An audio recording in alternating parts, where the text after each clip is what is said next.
Por onde eu caminhar, contigo vou seguir. Venha comigo ver que juntos temos força pra vencer. Vamos seguir na mesma direção, buscando a união. Seremos um só. Vamos buscar o amor dentro de nós. Vai sempre existir a força pra viver no coração.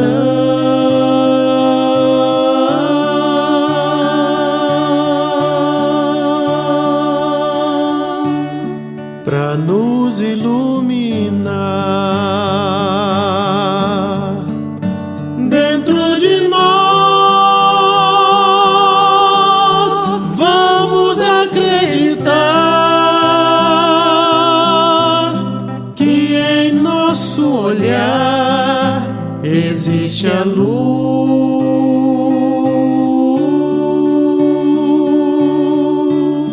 O amor vai nos guiar. O amor vai nos guiar. Dentro de nós vai sempre existir a força pra viver no coração.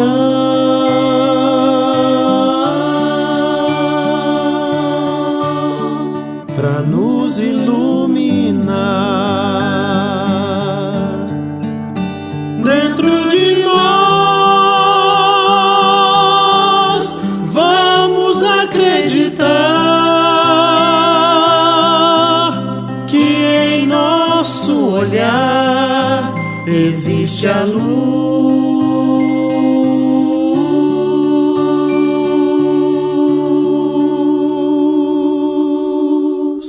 O amor vai nos guiar. O amor vai nos guiar. O amor vai nos guiar.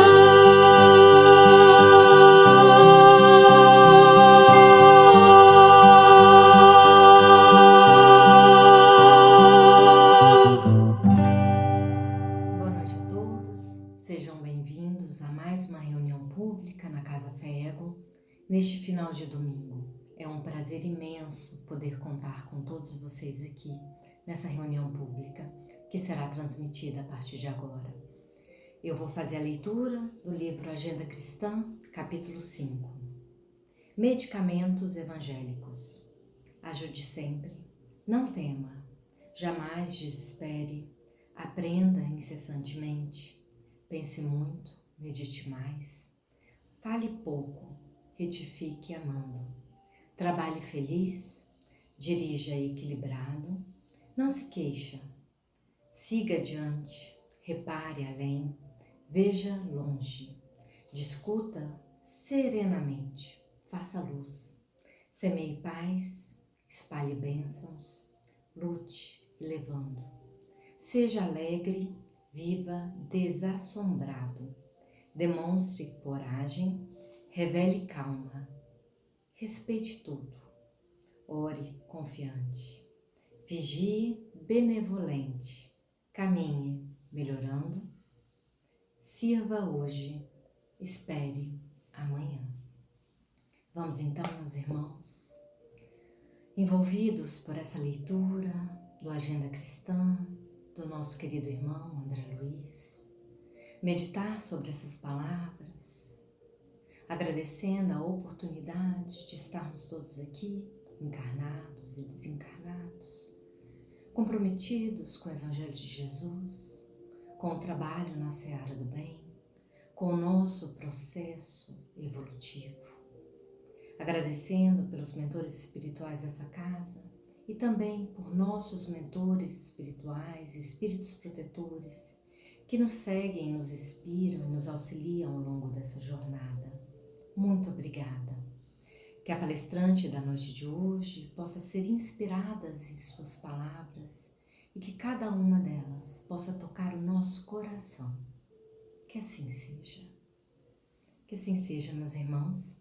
A nossa palestrante da noite de hoje é a Cíntia Arruda, trabalhadora da casa. Vocês já devem conhecê-la, ela já fez diversas palestras esse ano aqui. Hoje ela vai nos falar sobre a mediunidade com Jesus, a importância dessa mediunidade junto com Jesus. Ela é trabalhadora, como eu já falei, da Casa Fé Ego, também colabora no Ser Luz e na Comunidade Espírita de Brasília, na Comunhão Espírita de Brasília. É um prazer poder tê-la aqui conosco. Cíntia, a palavra é com você. Muito obrigada. Boa noite a todos. Boa noite aos amigos da Casa Fé Ego, aqueles que nos ouvem pelas redes sociais. Essa noite nós vamos abordar um tema muito interessante, mediunidade com Jesus. Existe mediunidade sem Jesus? Claro que existe, e nós estamos aí cansados de ver e ouvir exemplos de pessoas que se valem desses dons para corromper a oportunidade conferida pela providência divina para o nosso adiantamento. E a mediunidade? O que seria a mediunidade? Será que nós poderíamos abordar esse conceito ou esse tema apenas conceitualmente? Ela é um dom, com certeza, é mais um sentido, ela é orgânica, já nos dizem os espíritos nos livros dos médiuns, e Kardec explana muito sobre isso. Por que ela é orgânica? Porque ela é do corpo físico.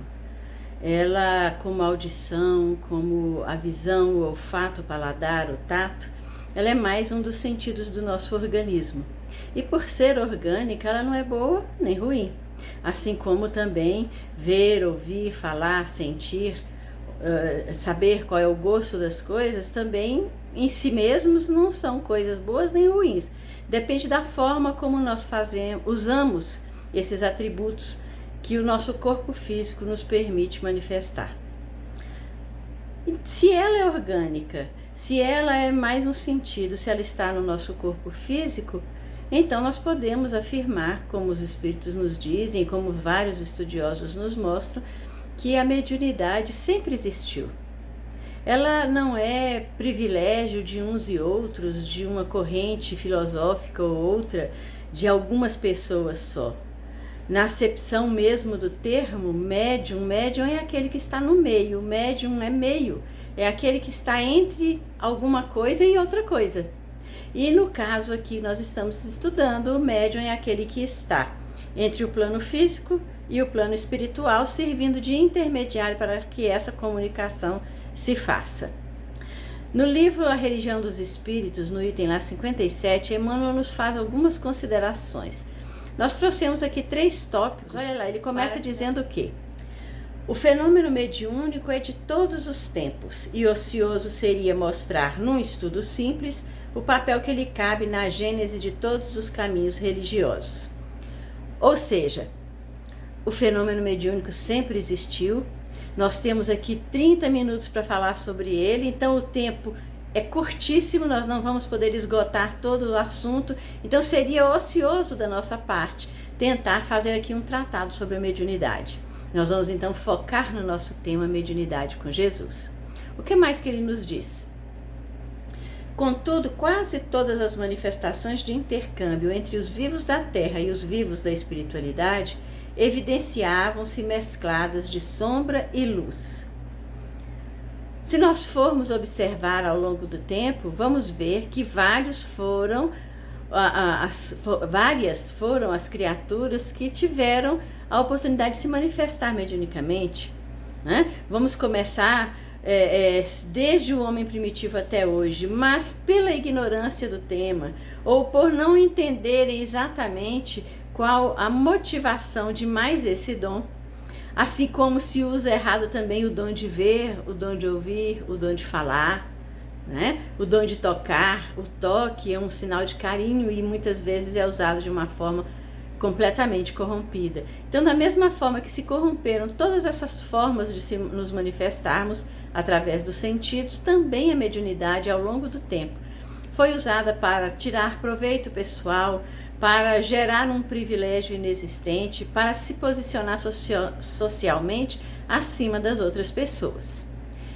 E o que ele nos diz finalmente? Nós extraímos apenas 3 trechos da mensagem. Finalmente ele nos diz: com Jesus, no entanto, recolhe o homem o necessário crivo moral para definir responsabilidades e objetivos.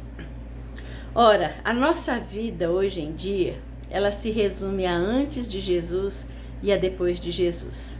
Nós tivemos sim a primeira revelação com Moisés, mas quantos 1000 anos não tem isso? Se Jesus está há 2000 anos, Moisés estará há quantos?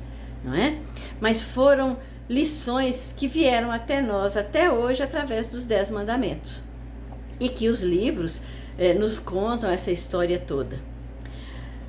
E nessa época nós sabemos, conhecemos a passagem do bezerro de ouro, que era um ato de adoração, de doar alguma coisa às entidades, às divindades, para serem beneficiados com algum privilégio, que Moisés aboliu ao chegar ali e destruir aquele bezerro.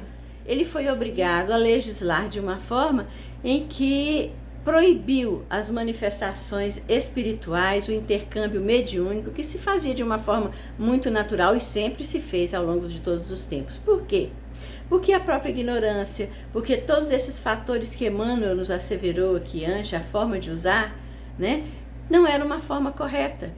E proibindo, como a gente às vezes proíbe os nossos filhos no processo educativo, de fazer alguma coisa que a gente sabe que não vai educá-los, muito pelo contrário, vai desviá-los numa estrada mais produtiva, Moisés assim também, por conduzir aquele povo, proibiu o intercâmbio mediúnico. Mas a partir do advento de Jesus, como já dizia, antes de Jesus, depois de Jesus, ele nos chamou à prática do amor. Ele nos chamou à inteligência para que nós pudéssemos realizar e produzir alguma coisa em função do conhecimento e do aprofundamento, do entendimento do que fosse o nosso amor a Deus, o amar a Deus sobre todas as coisas e ao próximo como a nós mesmos.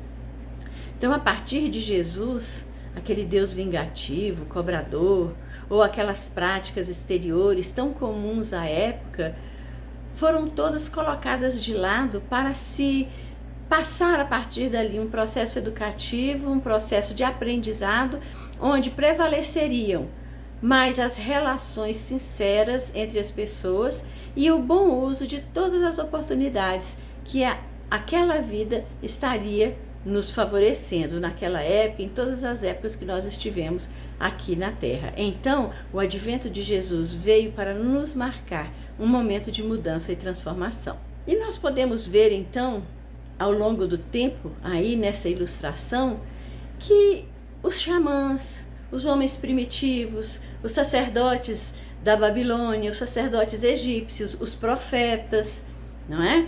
Os oráculos, as pitonisas, médiuns que serviam muitas vezes aos reis em seus castelos ou aos grandes guerreiros, orientando-os como se conduzir nas suas batalhas. Vamos ver na Idade Média sendo perseguidos pela Inquisição, mortos, dizimados, não só e aparentemente apenas pelo dom que traziam em si, mas porque eles, de certa forma, estavam alterando uma situação social que privilegiava uma minoria que estava no poder. Então, deles tudo se tirava, inclusive os bens materiais com os quais eles sobreviviam. E muitas são as nossas dúvidas, e muitos hoje médiuns também, com grandes tarefas e grandes oportunidades de sorrimento, de crescimento moral e espiritual, tem usado mal o seu dom ou tem usado somente a benefício próprio. E muito difícil é ainda também para aquele médium que procura se pautar por uma vida digna e regular, a exercer a sua oportunidade, exercer o seu direito de se aperfeiçoar através do intercâmbio mediúnico, porque muitos são os chamados, muitos são os convites, muitas são as situações da vida que nos chamam a realizar coisas que não são dignas exatamente desse mandato que nos foi conferido. Indo adiante, nós vamos ver esse conceito então do que é mediunidade com Jesus, que é exatamente o nosso foco, o nosso tema de hoje. Se ontem, antes de Jesus, nós usamos esse dom de uma forma errada, hoje, com Jesus, nós passamos a entender que exercitar a mediunidade em parceria com Jesus, para justamente realizar aquilo que ele disse, de vinde a mim todos vós que estáis aflitos e sobrecarregados e eu vos aliviarei, teríamos que pautar as nossas escolhas e os nossos passos por uma conduta diferente. E qual seria ela? É colocar em prática a lei de amor, é vivenciar a caridade, é trabalhar, é estar plenamente consciente que isso é um serviço ao nosso semelhante. E para que isso se consubstancie realmente na sua finalidade de serviço ao semelhante, é preciso que nós aprendamos a servir. E nós só vamos aprender a servir exercitando, aprendendo e estudando, observando, refletindo, evoluindo, nos aprimorando na condução daquele dom. No livro Espírito da Verdade, psicografia de Valdo Vieira e Chico Xavier, André Luiz, lá no capítulo 5, ele nos traz uma mensagem interessante chamada Decálogo aos Médiuns, assim como se fossem os 10 mandamentos do médium, né? Bem resumido, ele colocou ali o assunto, mas que nós podemos extrapolar pelas nossas reflexões para outras conclusões também acertadas para a nossa conduta. Ele nos diz lá no item 1 que nós devemos então prezar o dever. E então ele fala: rende culto ao dever. Não há fé construtiva onde falta respeito ao cumprimento das próprias obrigações. E quais seriam então as nossas obrigações perante a vida? Está ali nos 10 mandamentos da lei de Deus. Honrar ao pai e à mãe, não roubar, não furtar, não matar, não mentir, não desejar as coisas do próximo, não é? Amar a Deus sobre todas as coisas, ao nosso próximo como a nós mesmos. Então nós precisamos aprender a nos amar. E tudo isso se constitui num dever para com a vida e para conosco mesmos, já que nós queremos ter uma vida mais equilibrada e feliz com tudo aquilo que ela nos oferece, sem perdermos a oportunidade do serviço que nos faz pessoas com maior discernimento e com maior resiliência também. Até Jesus exerceu o seu ofício até um determinado momento. Ele aprendeu com seu pai a ser carpinteiro. E mesmo nos momentos em que ele estava sem pregar, que estava lá na casa de Pedro, estava sempre procurando alguma coisa que fazer, consertar um móvel, uma porta, fazer alguma coisa para as crianças, brinquedos, usando o dom, o ofício dele. E para que isso? Para que sua mente não ficasse ociosa, para que ele não tivesse momentos em que desse pasto a pensamentos que não fossem muito bons, porque a missão dele aqui na Terra era uma missão muito difícil. Ele estava ali convivendo com pessoas das mais variadas opiniões, castas, tradições, que não acreditavam nele e que até o criticavam e até o acusavam. Mas fiel ao seu dever, fiel ao cumprimento das suas obrigações, ele não deixava a ninguém uma vírgula sequer que o pudessem condenar. Vamos passar ao segundo mandamento? Ele fala do trabalho voluntário. Trabalha espontaneamente. A mediunidade é um arado divino que o óxido da preguiça enferruja e destrói. Olha, ele nos fala no dever no primeiro mandamento. E no segundo, nos fala da preguiça, que é um óxido que enferruja o arado, que é o nosso instrumento de trabalho. Em tudo na vida, todo aquele instrumento que nós temos para uso pessoal, que não é usado ou que é usado de forma errônea, ele estraga e não pode mais ser usado. Cada um de nós tem o seu instrumento de trabalho, tem a sua ferramenta para realizar as tarefas a que veio realizar aqui na Terra.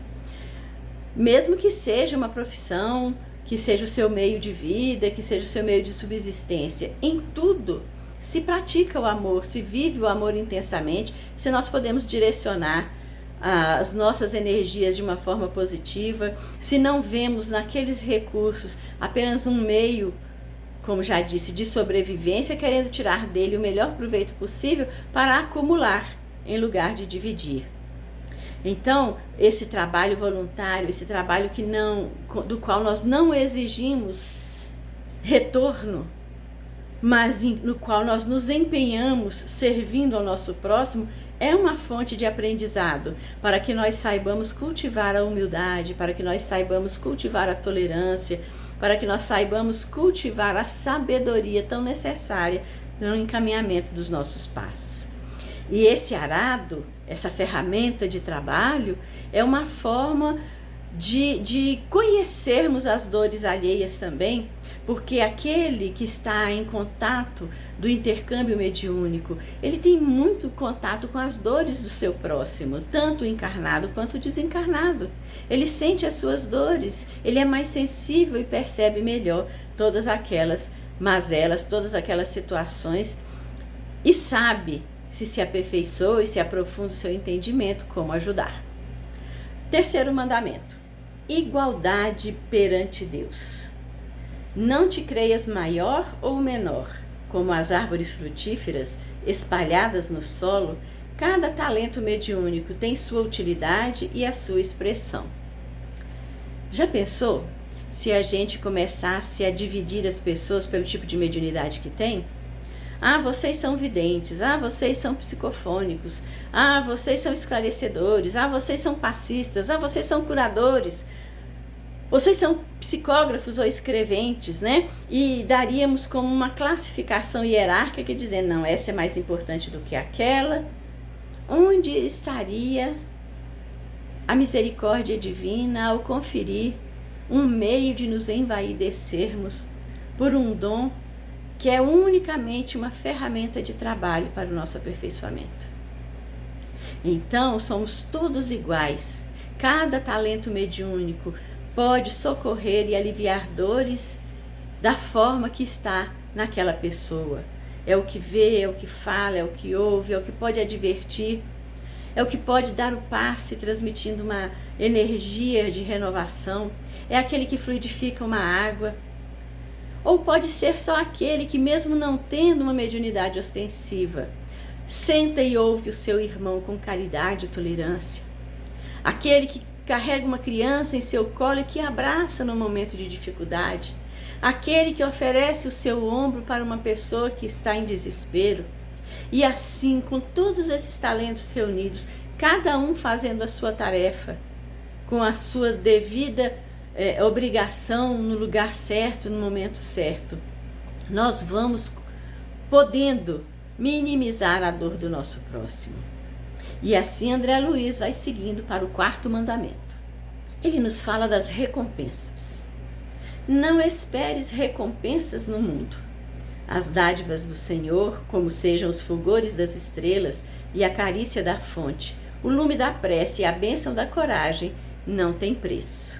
O que poderíamos pensar se, depois de tanto calor que nós passamos aí, essa chuva chegando e aliviando a todos nós, Deus nos mandasse a conta logo em seguida pela água que mandou para aliviar as nossas tensões? Ou se numa noite estrelada, numa noite de lua cheia, uma lua linda, ou então as estrelas brilhando no firmamento, no dia seguinte ele nos chegasse com a conta: olha, eu lhe dei uma paisagem bonita para admirar, agora você tem que me pagar. Como se todas as bênçãos, como se todas as oportunidades concedidas pela misericórdia divina estivessem nas nossas vidas como moeda de troca. Às vezes nós interpretamos de forma muito errônea essas circunstâncias da nossa vida. Quando nós fazemos uma prece, ou seja, o lume da prece, a luz que essa prece pode projetar, que chega ao coração de algum emissário divino, que nos atende e nos socorre. Muitas vezes nós fazemos essa prece não com humildade, como aquele que se reconhece devedor e que está a pedir algum beneplácito da misericórdia divina. Nós sempre nos colocamos na posição de credor. Por mais afável que seja a forma como nós pedimos, nós sempre achamos que Deus deve nos dar alguma coisa. Porque nessa vida eu não roubei de ninguém, eu não menti, eu não matei, eu não fiz coisas erradas, estou levando a minha vida corretamente, então Deus tem a obrigação de me atender. Não é bem assim.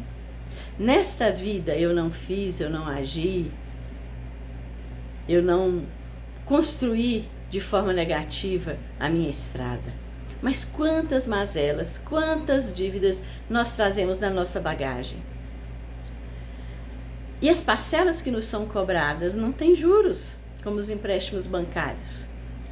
Simplesmente o montante daquelas dívidas é dividido em pequenas parcelas para que, de acordo com a nossa capacidade, nós possamos ir ressarcindo a providência divina por tudo aquilo que nós vilipendiamos ou dilapidamos nesse patrimônio maravilhoso da natureza, nesse patrimônio maravilhoso da criação e que é de usufruto de todos, que muitas vezes nós pegamos e colocamos debaixo do nosso braço, achando que éramos os privilegiados, ou usando a mediunidade de uma forma errônea, usando o dom de perceber, de sentir, de fazer alguma coisa pelo próximo, fomos nos afastando, usando aquilo como um privilégio pessoal para mantermos as pessoas sob o nosso poder, um poder tão passageiro quanto a nossa vida aqui na Terra.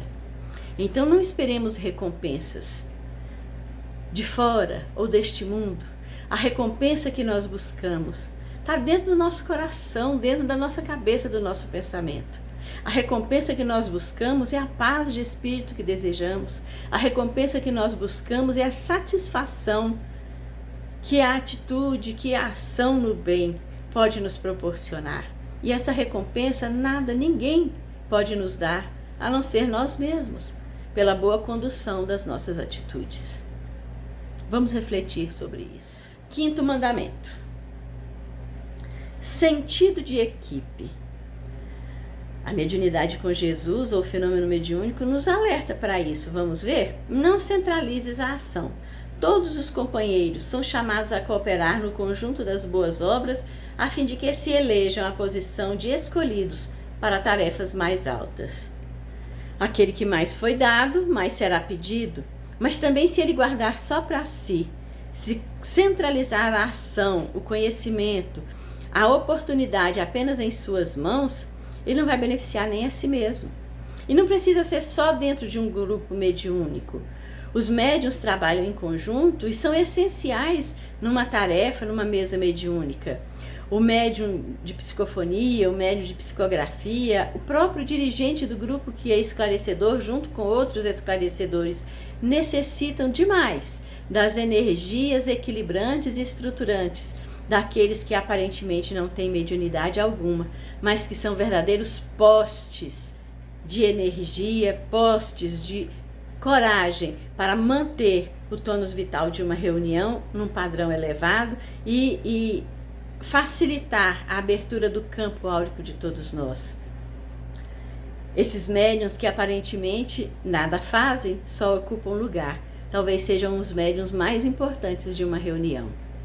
Mas esse sentido de equipe, ele tem que extrapolar para todas as coisas. Ele tem que abrir o seu leque. Ele tem que ir nas ações de assistência social, onde nós formamos grupos para realizar ações em benefício de alguém. Se uma pessoa só faz, ela sobrecarrega. Mas se o grupo inteiro se mobiliza e cada um faz a sua parte, quantas coisas não podem ser realizadas? No nosso trabalho pessoal, se nós centralizarmos todas as tarefas nas nossas mãos, nós não vamos poder nos ausentar nele nem para tirar férias, porque ninguém vai saber fazer o serviço que está sob a nossa responsabilidade. Dentro da nossa casa, se a gente centraliza demais as atividades, as atenções, não vamos disciplinar os membros da família para serem solidários, não vamos educar os nossos filhos, não vamos permitir que eles participem da riqueza que é a convivência e o compartilhamento de uma vida familiar. Então, este sentido de equipe que a mediunidade nos chama a atenção está em todas as coisas para que nós saibamos usar bem. Vamos então ao 6º mandamento. O perigo da dúvida. Não te encarceres na dúvida. Todo bem, muito antes de externar-se por intermédio desse ou daquele intérprete da verdade, procede originalmente de Deus. Ora, eu estou fazendo alguma coisa, vou fazer uma prece por alguém. Se eu duvido da minha capacidade de sintonizar com o plano espiritual, se eu duvido da minha capacidade de demonstrar a minha humildade, de me aproximar e sintonizar com esses nossos irmãos que trabalham em nome de Deus, como é que eu vou poder fazer o benefício para alguém? No trabalho mediúnico, então, nem se fala. Se eu estou ali e eu duvido daquilo que a mediunidade que me foi conferida pode produzir para trabalhar, como é que eu vou produzir e ajudar o grupo mediúnico a progredir e aqueles espíritos que são levados ali para serem atendidos através daquele meu dom? Então, antes, isso é falta de humildade, porque nós achamos que aquilo é nosso, quando na realidade nós somos apenas a bandeja que leva o copo d'água. Nós somos apenas o intermediário entre Deus e as criaturas. E antes de que nós pensemos ou realizemos algo, Deus já preparou tudo para que as pessoas possam ser beneficiadas e atendidas. E se conta conosco naquele trabalho, é porque a nossa condição de seres encarnados nos dá o fluido vital, às vezes necessário, para refazimentos de sentimentos e de corpos perispirituais também. Então, não nos julguemos assim, tão acima daquilo que nós realmente somos. Mediunidade com Jesus é serviço de amor. E o serviço de amor, muitas vezes, é só segurar a bandeja e carregar o copo, em silêncio, em prece, em harmonia com as energias do universo. Vamos adiante no 7º mandamento? Necessidade do estudo. E isso nós falamos lá no início da nossa conversa. Estuda sempre. À luz do conhecimento, armar-te-á o espírito contra as armadilhas da ignorância. Ora, se nós não conhecemos aquilo com que trabalhamos, com certeza nós vamos ser enganados. Isso vale para tudo.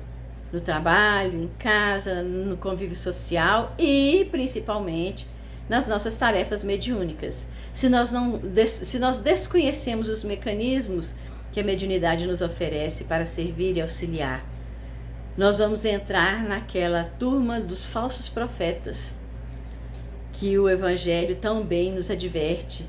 Cuidai dos falsos profetas, e não são só os encarnados, os desencarnados também. Porque muitos vão falar em nome de Jesus, em nome de Deus, e na realidade estão falando apenas em nome de si mesmos. E hoje nós estamos aqui na nossa sociedade, no momento atual, vivenciando muitas situações desta forma. Vamos ao 8º mandamento? Combate as imperfeições. Não te irrites. Cultiva a caridade e a brandura, a compreensão e a tolerância. Porque os mensageiros do amor encontram dificuldade enorme para se exprimirem com segurança através de um coração conservado em vinagre. Quem é que consegue conviver bem com alguém que está sempre reclamando, que está sempre de cara fechada, que acha que nada está bom, que não tem uma palavra de incentivo, de bondade para exprimir ao seu próximo? É esse coração cheio de vinagre que se reporta aqui André Luiz. Como num grupo mediúnico os espíritos vão se aproximar de uma pessoa dessa para trazer um necessitado que está com dores, que está com revolta, que está com sentimentos de vingança, ou que partiu da vida através de um suicídio, para encontrar um coração onde vai azedar mais ainda o seu sentimento? Como eles vão conseguir interagir naquele momento? Então, esse aprendizado que nós fazemos é também para a nossa vida, A mediunidade com Jesus não serve só aos outros, serve a nós mesmos também, porque é um processo autoeducativo. Nós vamos aprender a tolerar o nosso próximo, a não nos irritarmos por bagatelas, a compreender, a sermos brandos e pacíficos, como nos diz o Sermão da Montanha, porque somente assim nós vamos alcançar alguma condição de realizar algo em proveito do nosso próximo e de nós mesmos. E o 9º mandamento? Perdoar as ofensas. Desculpa incessantemente. O ácido da crítica não te piora. A realidade, a praga do elogio, não te altera o modo justo de ser. E ainda mesmo que te categorizem a conta de mistificador ou embusteiro, esquece a ofensa com que te espanquem o rosto e, guardando o tesouro da consciência limpa, segue adiante na certeza de que cada criatura percebe a vida do ponto de vista em que se coloca. Está aqui uma coisa difícil para se fazer, mas é uma tarefa que nós temos que assumir. Nós não podemos adiar mais esses compromissos que nós temos conosco mesmos. Se nós não perdoarmos o nosso próximo, se nós não... Vamos começar de nós mesmos. Se nós não nos perdoarmos, nós nunca vamos conseguir aprender a perdoar o nosso próximo. Eu não devia ter feito assim, agi errado, e aí fica amargando aquela culpa. Eu fiz essa escolha, não foi muito boa, e aí fica amargando aquela culpa e nunca produz. Vamos ver Paulo, o apóstolo, que é sempre o nosso exemplo. Imaginemos se ele tivesse ficado à margem da estrada, chorando as suas desilusões por ter errado e perseguido e matado. Ele sabia que estava errado, mas que para acertar e consertar o mal feito, ele tinha que levantar e caminhar e realizar o melhor possível a benefício do seu próximo. E foi isso que ele fez. Caminhou, realizou, produziu, amou incessantemente. Porque só conseguimos amar com profundidade se perdoamos as ofensas que nós nos fazemos, para entender que a ofensa que o próximo nos faz nem sempre é tão grande quanto aquela que nós mesmos produzimos contra nós. Tolerar e entender o nosso próximo a ponto de inicialmente relevar ou desculpar para que possamos chegar a um nível de perdão é saber exatamente isso que nos diz aqui a mensagem no final. Cada pessoa tem o seu tempo, tem o seu ponto de vista e o seu nível de evolução. Então, muitas vezes, um silêncio é mais proveitoso do que muitas palavras. Uma atitude ensina mais do que muitos discursos que nós vemos por aí. E finalizando o nosso 10º mandamento, coragem moral. Não temas perseguidores. Lembra-te da humildade do Cristo e recorda que ainda ele, anjo em forma de homem, estava cercado de adversários gratuitos e verdugos cruéis quando escreveu na cruz, com suor e lágrimas, o divino poema da eterna ressurreição. Ninguém aqui está fazendo apologia ao sofrimento. Ninguém aqui está dizendo que nós devemos promover o autocilício, ou seja, a autocomiseração, a dor punitiva em nós mesmos. Enfrentar com coragem moral as dificuldades da vida é ter como exemplo Jesus, nosso maior modelo, mas um Divaldo Franco, um Chico Xavier, uma Irmã Dulce, uma Madre Teresa e tantos outros que, como esses 4 irmãos que nós falamos aqui, labutaram e ainda labutam aqui na Terra e deixaram e outros que ainda estão deixando grandes exemplos de abnegação, de dedicação, de desprendimento de si mesmos, com uma coragem moral enorme de arrostar todas essas humilhações, porque é preciso ter mais coragem para enfrentar isso daí. E ser fiel ao dever, como voltando lá ao 1º mandamento, o cumprimento das nossas obrigações. Porque somente assim nós vamos entender a máxima de Jesus que diz: ressuscitai os mortos, limpai os leprosos, expulsai os demônios, de graça recebestes, de graça dai. O que Jesus quis dizer com isso? Que a nossa dedicação, o nosso dever é esse. E não precisaria ser de um só.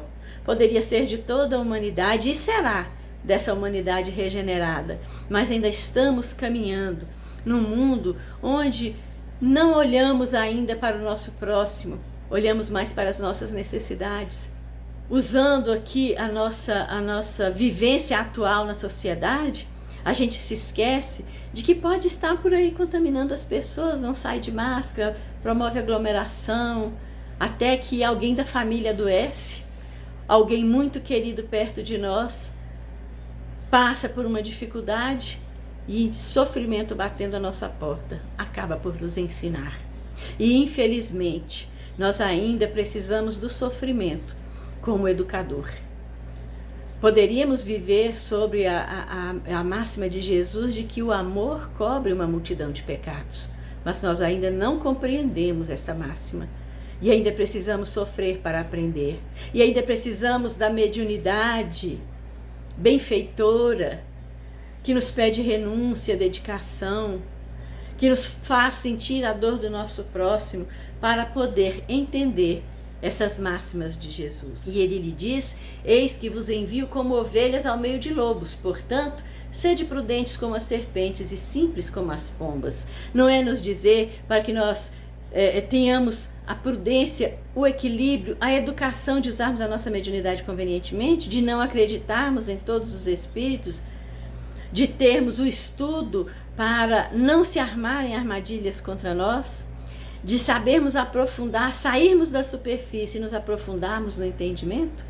É isso que ele nos quer dizer. Mas ele disse também, como disse a mulher samaritana: quem beber da água que darei nunca mais terá sede. Essa água que nos está sendo oferecida, alguém trouxe a bandeja para nós, com um copo de água para que nós bebêssemos. E vamos ajudar, vamos pegar uma bandeja também, vamos distribuir essa água. Não é fazendo discursos e pregando em praça pública. O discurso de Jesus era o exemplo, era a ação. Isso é mediunidade com Jesus. É Ele que é o nosso modelo. É nos armarmos de amor, de tolerância, de paciência, para servirmos ao nosso próximo. Para encerrarmos a nossa reflexão, nós fomos buscar no prefácio de Emmanuel ao livro Estudando a Mediunidade, escrito por Martins Peralva, que foi um grande amigo do Chico e conviveu com ele. Lá no prefácio, Emmanuel nos diz: sim, meu amigo, observa a cachoeira que surge aos teus olhos. É um espetáculo de beleza guardando imensos potenciais de energia. Revela a glória da natureza, destaca-se pela imponência e impressiona pelo ruído. Entretanto, para que se faça alicerce de benefícios mais simples, é indispensável que a engenharia compareça, disciplinando-lhe a força.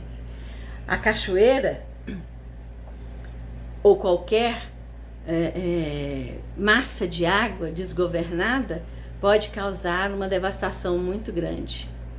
Mas se ela é disciplinada, canalizada ou usada de forma equilibrada, se cuidamos dessa natureza, ela é benéfica e nos traz aquilo de que nós precisamos. Então, fazendo um paralelo com a mediunidade, o que ele nos diz? Assim também é a mediunidade. Como a queda d'água pode nascer em qualquer parte. Não é patrimônio exclusivo de um grupo, nem privilégio de alguém. Desponta aqui e ali, adiante e acolá, guardando consigo revelações convincentes e possibilidades assombrosas. Contudo, para que se converta em manancial de auxílio perene, é imprescindível que a doutrina espírita lhe clareie as manifestações e lhe governe os impulsos. Então, meus irmãos, se Jesus foi um marco, é o antes de Jesus e o depois de Jesus, nos falando do amor que deveríamos colocar em todas as coisas, como terceira revelação, a doutrina espírita vem nos mostrar e ampliar o nosso horizonte e o nosso entendimento acerca dessas ferramentas que a providência divina nos concede, quais sejam a que nós estamos discutindo hoje, a mediunidade e mediunidade com Jesus. Mas ela precisa ser disciplinada, ela precisa ser constrangida à sua eficiência, ao seu lugar de intermediário. Ela precisa ser governada para que não faça mal aos outros nem a nós mesmos.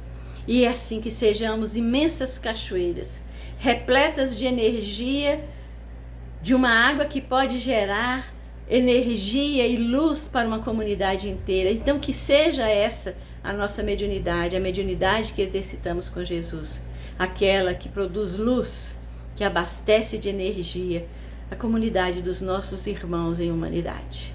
Que Deus nos abençoe e nos fortaleça hoje e sempre. Que assim seja.